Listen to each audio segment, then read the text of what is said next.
Well, good morning. I missed you guys last week. Actually, everybody but Faith. I missed everybody but Faith. It's nothing like, seeing someone, hey, good to see you. I'm mad at you, just so everyone knows. That's okay. We'll talk. It's all right. I watched the movies. We talked about that. So, for those of you guys who don't know, Philip is a big fan of watching the movies versus reading the books because, frankly, it's just efficient, it's the way to go. So some people feel very strongly about that. Won't name any names. But I have faith that that person will forgive me at some point. So thanks. It's my dad joke of the day. Hey, so my name is Philip, one of the pastors here at Awaken Church, and we're in the middle of a series right now called Breaking Free. And we're talking about finances in this series, talking about stewardship and generosity. So if you weren't here last week or the week before, it's a 5-week series that we're doing. And we're really just trying to tackle some of the pieces that we feel like as a church, we just haven't talked a lot about in the last several months. And some of the things are brand new for us altogether, just in kind of how we're choosing to approach this.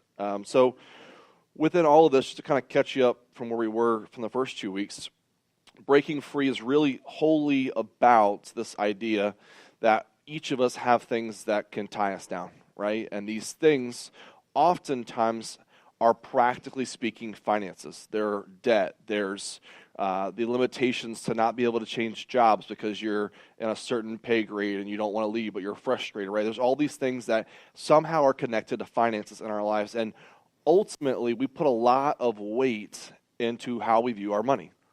And some people are really good at money. Some people are not so great at money. Maybe even in your own household, there's one of you that's definitely good with the bookkeeping, and one of you you're like, please God, no, don't ever let them touch the money, right? Here's your allowance for the month. You can spend this, but you can't touch anything else, right? So regardless of where you and your family come from with money, one of the things that we as a church just want to be very vocal about, not just in this series but in general, is we want to talk about how we can continue to be good stewards but also be generous. These are the two major themes that are kind of woven throughout this 5-part series called Breaking Free. And so if you were here week 1, we kind of laid out some ground rules, and a couple of things just in case you weren't here for those. The first one is that Awaken's not asking you for more money. That's not what the series is about. It's not something you will hear us say. It's not something that we've ever really said that way, and we will continue to not be a church that just asks for money. That's not what we're trying to do here. The number 2 is that we're not going to get hung up in percentages. You're not going to hear us ask for a 10% tithe or anything like that. You may hear us talk about next week some very practical steps of how you can handle budgets, and within that we'll make some suggestions about things. But within all of this, we're not saying that you need to be obedient to something and thus give a certain percentage to uphold this guideline. That's not what we're telling you to do. We care a whole lot more about the heart behind what you're giving than the percentage that you're choosing to give, which is part of what we're trying to address in this series, right?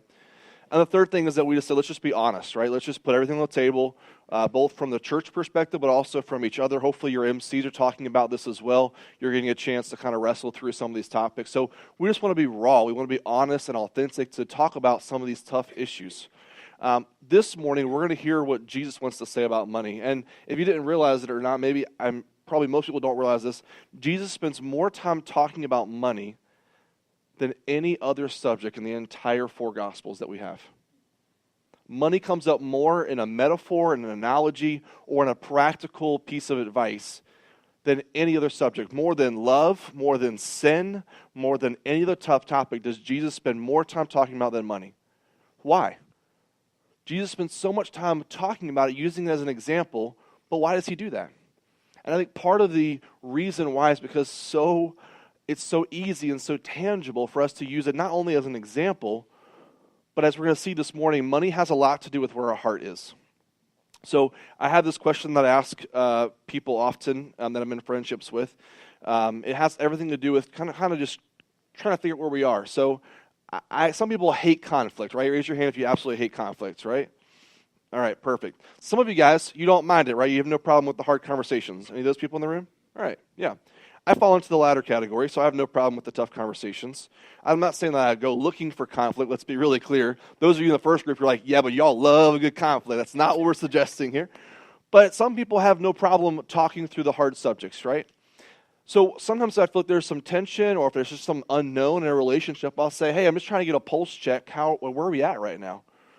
And so I'm just really trying to figure out, like, do we have a heartbeat right now in this relationship? Where are we at? Like, how are things going? But it's a question that I use with people that I'm in. I'm just trying to get a pulse check. How are we doing? And I think part of it with Jesus and how he talks about money is that he's just trying to get a pulse check, right? He's trying to help show us where our heart is. Where are we at right now in this whole topic? So if you have a Bible, you want to follow along, it's also going to be up on the screen. In the very long Sermon on the Mount, Jesus gives a very practical analogy here talking about money. And so we're in Matthew chapter 6, and we're just going to read about 4 verses in total this morning. But I want us to kind of break them down one by one and kind of unpack what each of these kind of mean for us this morning. So starting in verse 19, Jesus says, "Don't store up treasures here on earth where moths eat them and rust destroys them, and where thieves break in and steal." So Jesus begins the conversation. Well, he's in the middle of actually preaching the Sermon on the Mount, but he begins the money piece of it by saying, don't store up treasure.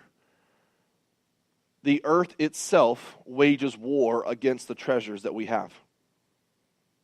So he uses not only just time, like rust will destroy things over time, but like God's created things that just naturally will destroy it as well. The earth is designed in a way that things aren't meant to last forever right now on this side of heaven. So as you and I place a lot of value and a lot of treasure in the things of this world, Jesus is saying, hey, don't put all your weight in these things because the world wages war against them. The earth is designed to not put value in these things, so why are you doing that? That's the very first thing. So he's saying, don't do this, right? And so part of the piece here that I want us to kind of focus on is that we, as humans, we spend so much time and energy with our stuff, right? I mean, think about that for 1 second. So let's just talk about clothes for a second. How many of you guys like to shop? Who's bought clothes in the last 24 hours? Right? Okay. Apparently Leah's hand needs to be raised. I don't really know what that's about. Talk about that later, guys. Right? It's okay. Not against it, right? But think about this. Your clothes aren't like disintegrating. Like they're not like, I mean, maybe they're like not as good material, or maybe it's, wear and tear takes over after all, but they're not like disintegrating. They're not like they're no longer able to be worn. They just may not be your favorite thing, so they may not be in the best quality anymore. But in general, why do we buy clothes, right? We want to, right? Nothing wrong with wanting to buy new things. But what happens is that it creates this idea that what we have isn't enough. So at the root of it, when you think about how much value we place into things like our gadgets, our toys, our clothes, all the things of this world, we begin to see how much we actually value just getting new stuff. It's intoxicating, right? Like it's absolutely addicting to want to get the new thing. So how many of you guys would say that once the new gadget comes out, the new iPhone, the new this, like you're like, I need to get that, right? Me. That's me. I'll raise my hand on that one. So that's my problem. Apparently none of you have that problem. Good. You guys can hold me accountable because you all are way better than me in that area. But for you, it's something different, right? We all have these things, and it truly is. I think intoxicating is the right word when we talk about our stuff. Because at the root of it, we are truly addicted. It creates this emotional response to who we are. Because at the end of the day, all of these things will eventually run their course.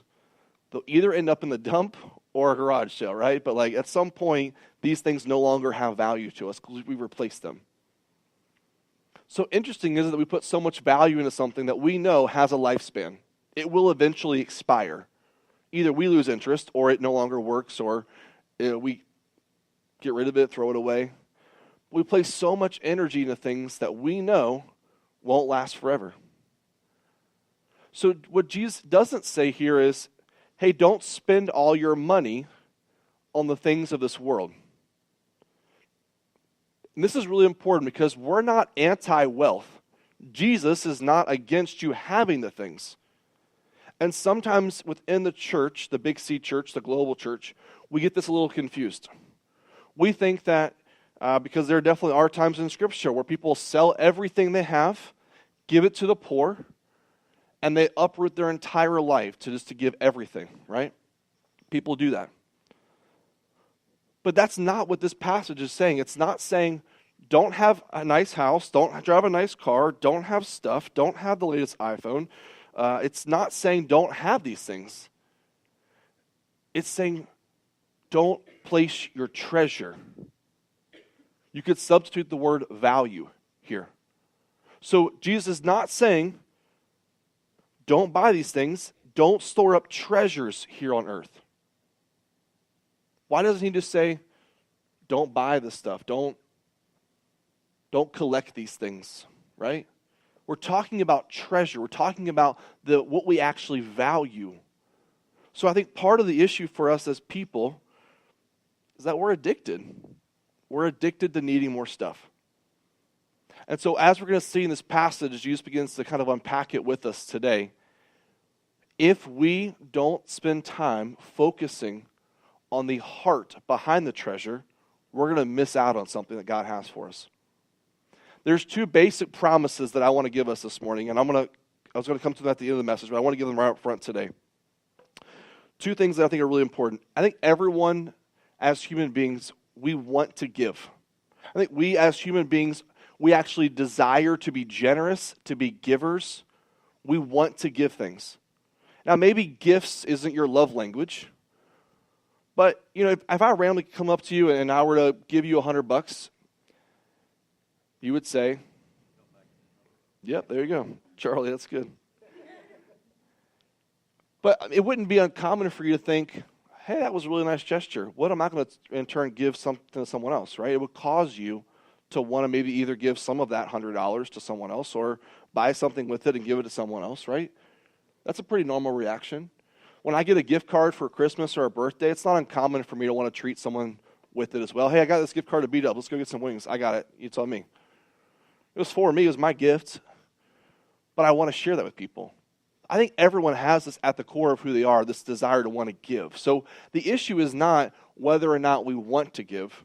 I don't think at the core of who we are actually hoarders in general, not just the TV show, but like the idea of us actually hoarding things. I think at the root of who we are as humans, even though we're sinful and broken people, I think we naturally want to give. I just think we don't know how to. And I think it's usually secondary to the addictions and the things that we have in our lives because we just don't know how to steward well. So as a result of generosity not being able to be lived out in our life, it stems from the fact that we actually haven't stewarded well because our treasure is in the wrong thing. So we treasure the things of this world, which in turn causes bad habits, it forms addictions, and it has a lot of stuff in our hearts. And then what happens is that when we have the extra $100 that we want to give to someone in a form of a gift, we can't because we've got to feed the addictions or we just didn't handle our finances well that month. Do you see how it's all woven together? So Jesus is not trying to say, hey, have a good budget. Hey, don't buy the stuff. We're going to get to the root of the problem here. So verse 20, this is what it says. Let's go back to verse 20. So 19, Jesus says, don't store up these things. Now he says, store your treasures in heaven where moths and rust cannot destroy them and thieves do not break and steal. Next verse, please. Because wherever your treasure is, there the desires of your heart will also be. So the first idea is stop the madness, right? Stop worrying so much about your stuff. Why? Because Jesus is after your heart. Bless you. Jesus is not interested in your money. Let me say that again. Jesus is not interested in your money. He doesn't need your money. This seems like a pretty logical, obvious thing to say, but I feel like it needs to be stated. Jesus doesn't need your money to advance his kingdom. He doesn't need to get more wealth. That's not what he's interested in. He's trying to teach us how to become generous people. He's showing us that we can be a part of something bigger than ourselves if our heart's in the right place. But we don't get to play. We don't get to show up and be players on the team. We don't get to contribute to the team if our heart's not in the right place. Because if our heart is consumed with these things of the world, if our heart is consumed with the stuff, then we're constantly going to be wrestling with that and never actually getting to the heart. Because at the heart of it, Jesus has designed us to be generous people. And the second promise that I want to give us this morning is that I truly believe that there's only a few things that generosity will unlock. Let me say it this way. When we choose to give, it transforms and does something in us that only giving can do. Do you notice that? If you give someone a gift, it unlocks something in us that only that action cause is a result of giving. So when I choose to give a gift to someone, when I'm generous, it absolutely changes my posture, my attitude. Do you guys feel the same way? Interesting, isn't that there's this innate ability for us to want to give. We know that it transforms who we are as people, but man, we are terrible at giving.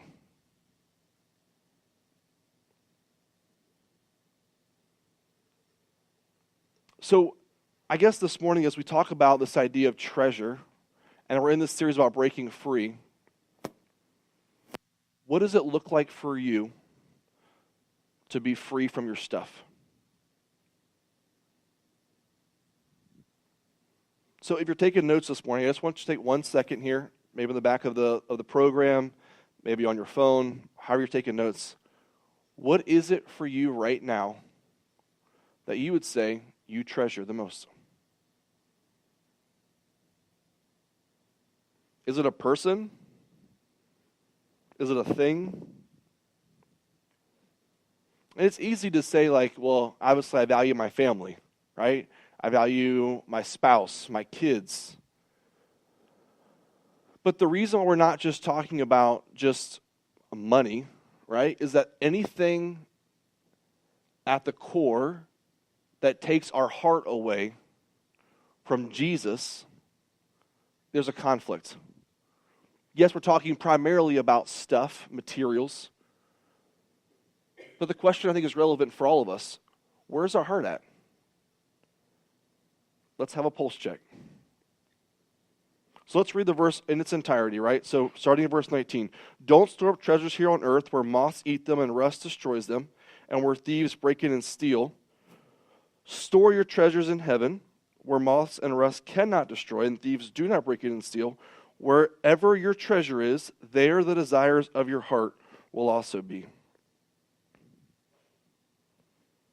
So how do we store up treasures in heaven, right? It seems a little ambiguous. How do we store up treasures in heaven? It sounds really pretty, right? It's very like flowery language here. Store up treasures in heaven. How do we do that? Number one, I would challenge all of us to live open-handed. If there's something in your life right now that you feel like you've got a pretty good grip on, it's a pretty good pulse check about where your treasure is. Are there things in your life that you hold on tightly to? Right? That's mine. I worked hard for that. I'm entitled to that. Or do you live open-handed? Right? Letting things come and go. Because as we talked about in week 1, we realized that all of it's God's anyway, not ours. So if we hold on to it, we have this idea that it's mine because I can grip it, I can hold it. If it just rests in the palm of my hands, it comes and goes, it please, it was never mine to begin with. So what is it in our lives that we have grips on, that we hold on to and say, this is mine, I'm entitled to this, I've worked for it, and what do we need to let go? And as people of God, as children of God, he's teaching us as his children how to become generous. Because he does want us to play. He wants us to be a part of the story, the bigger narrative of the kingdom of God coming to earth. So it's about making sure that we help the widows and the orphans and those in need. It's about being generous. It's about making sure we steward ourselves well. It's also about this idea that nothing that we have is ours. It's all his. And so the first thing that we can do is live open-handed. Now, within this, and I'll talk more about stewardship next week,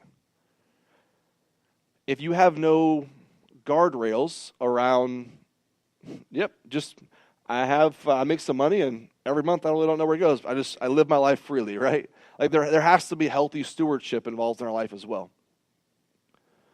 But if we don't steward well, how can we be generous well? How is there any margin in our lives to live open-handed?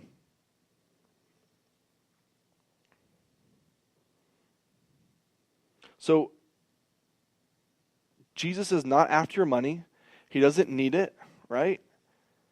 He's after your heart. He wants to help you be transformed and changed.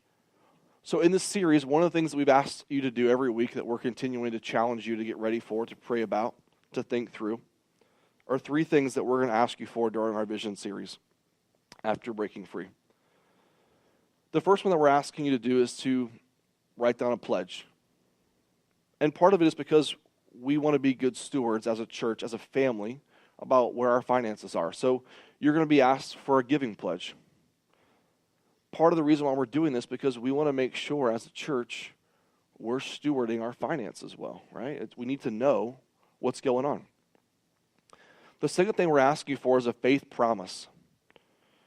And I think I did a disservice the first week we talked about this because the promise isn't about the faith. It's not about the gift, rather, that you give. It's more about you're promising to have faith that God's going to stretch you in this. So one's a giving pledge. The second one is a faith promise that you're asking God, what are you asking me and challenging me to stretch me to give? And the third one's about our debt consolidation. We're trying to pay down our credit card as a church right now. We accumulated some debt over the last 3 to 4 years, and so we're just trying to pay off that debt.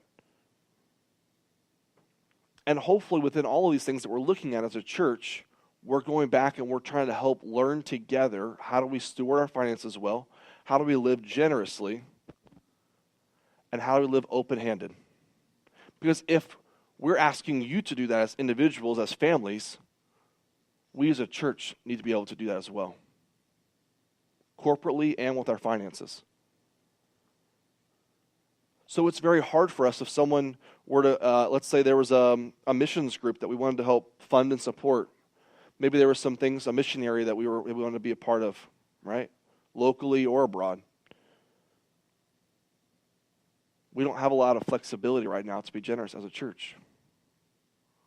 And so part of it is that we're trying to make sure that we handle our finances in-house well so that we can live an open-handed church relationship with each other, but also with the world around us. Because we have these 3 rhythms here at Awaken, right? Healing in, raising up, sending out. All 3 of them pertain to how we handle our finances as well, right? God is trying to heal something within us because as humans, right, we want to collect and hoard and gather things. And so part of the issue is that we're trying to change that, right? The healing that takes place is the heart piece we're talking about this morning. We're raised to our fullest potential when we choose to be a part of something bigger than ourselves by giving corporately because we believe that there are few things that unlock that part of our lives, but giving is one of those things that can change us and really transform us. And then we get to be a part of giving to something that's bigger than ourselves because that's the sending out piece.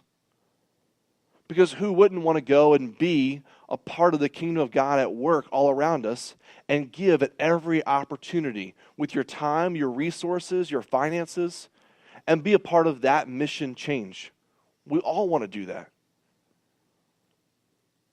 And so I think if we're being honest, this is one thing I was really convicted of this week as we were preparing for the sermon was that I think we want to give. I think we actually really do want to.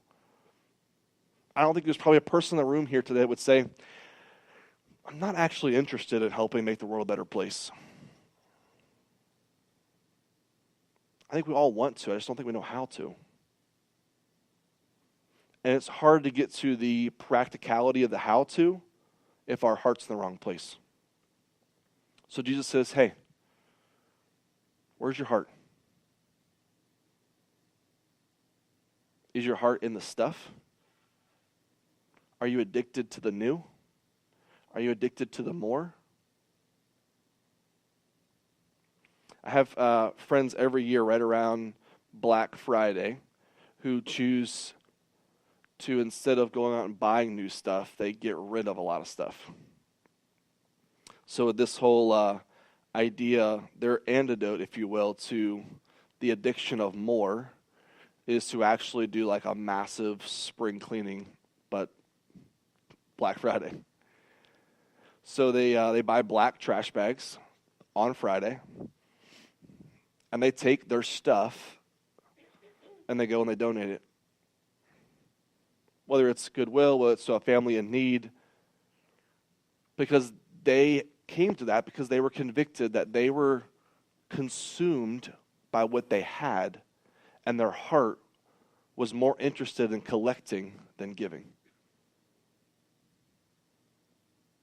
Man, I love hearing awesome stories about how people are tackling debt, saving money, stewarding their finances well.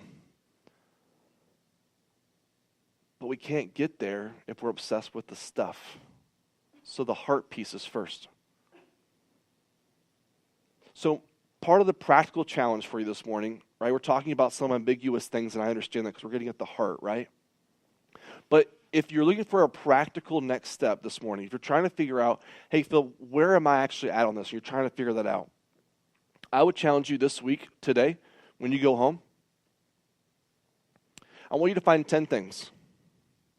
And I want you to assign a value to them, 1 through 10. And 1 is something that you haven't seen, you haven't touched in a while, you don't need it. I want you to donate it, get rid of it, find someone who needs it, right? One man's trash and garbage is another person's value, so find someone to give something to.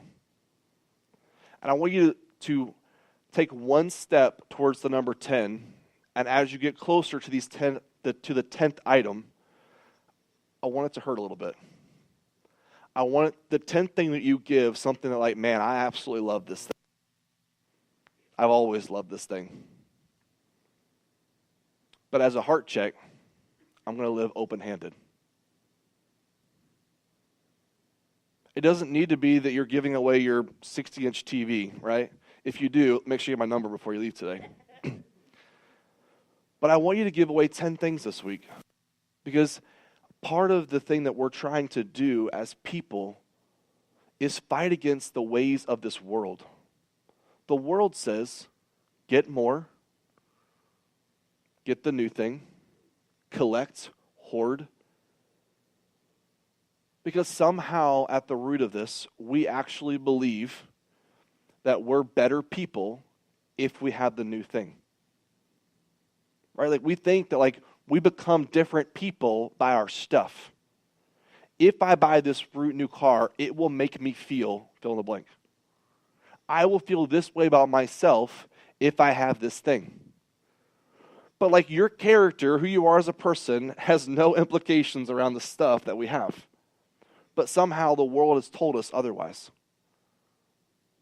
What does change our hearts, what does impact our character, is when we choose to live generously. When we choose to live our lives open-handed.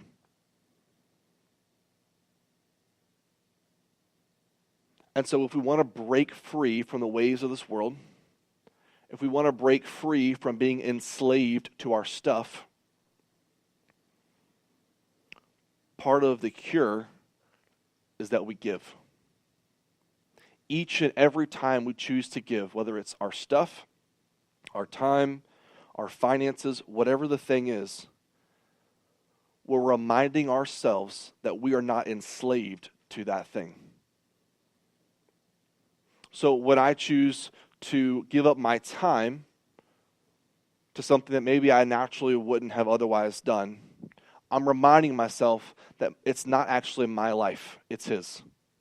And I'm choosing to give my time to something that's bigger and better than myself. When I choose to give generously with my finances, I'm reminding myself that I will not be enslaved to my finances. I will not let them dictate who I am as a person. And when I choose to give my stuff to someone in need, I'm reminding my heart that my treasure isn't in that thing. It's in what God's trying to change me to be.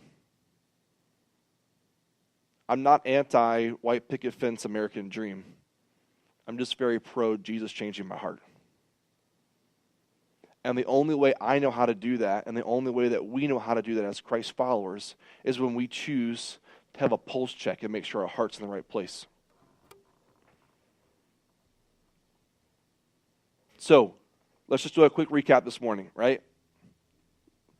We're going to read one final verse here from Matthew chapter 6, the very end of this part, for talking about finances, because I don't want you to mishear the wrong things.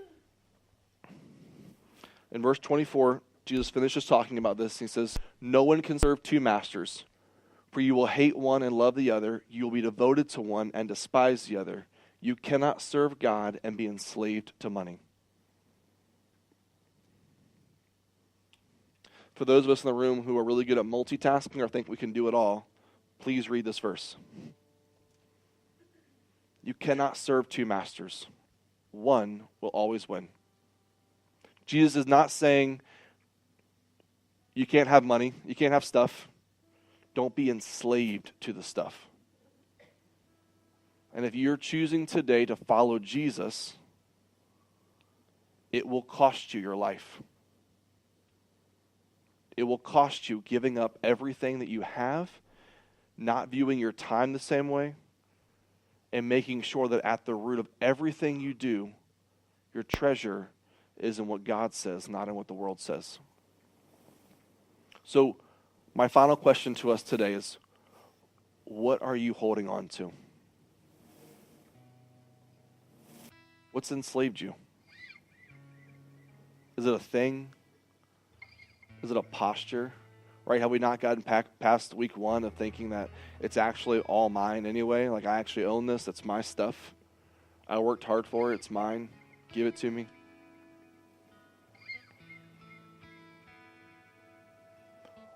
Or this morning, is it about where we value things? Where's our treasure? Next week, we're going to talk about how to have a good budget and what does Jesus say about budgets. But next week will mean nothing if our heart's not in the right place. So this week I want you to give away 10 things. I'm going to ask you about it next week. And maybe you don't get through all 10 next week because it was harder than you thought. You got through 3 and you're like, this sucks. Faith will probably tell me that she hates me again. It's all right. So we might need to give away some Harry Potter books. I had never read them before, so maybe if you give it to me, I might read them. Right? But what is it in your life that you can begin to slowly give away?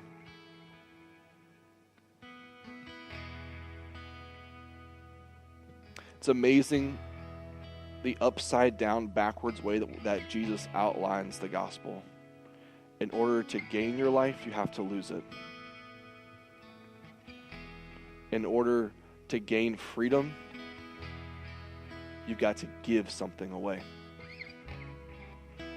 And if you want to break free from the ways of this world and how we view our finances, you've got to start living generously. And at the root of all of it is a heart problem. What do you value? Where's your heart at? Let's pray. Jesus, this morning, we come before you and we acknowledge as people that we need your help.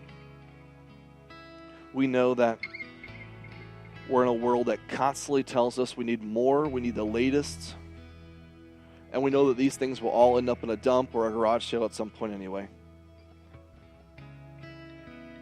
God, we know that you don't need our stuff, that you're after our heart.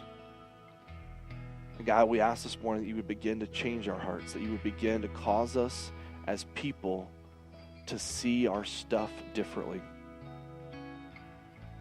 God, this week as we begin to give away things and as our hearts begin to be changed, I pray that you would unlock things in our hearts that have never been unlocked before. Will we find ourselves becoming more joyful, more free, happier, because we're reminding ourselves that our value, our identity is not in the things of this world. God, we know that you're always trying to change us, that you're always trying to transform us, and you're trying to make us more like Jesus. Would that start with our hearts this week? In Jesus' name, amen.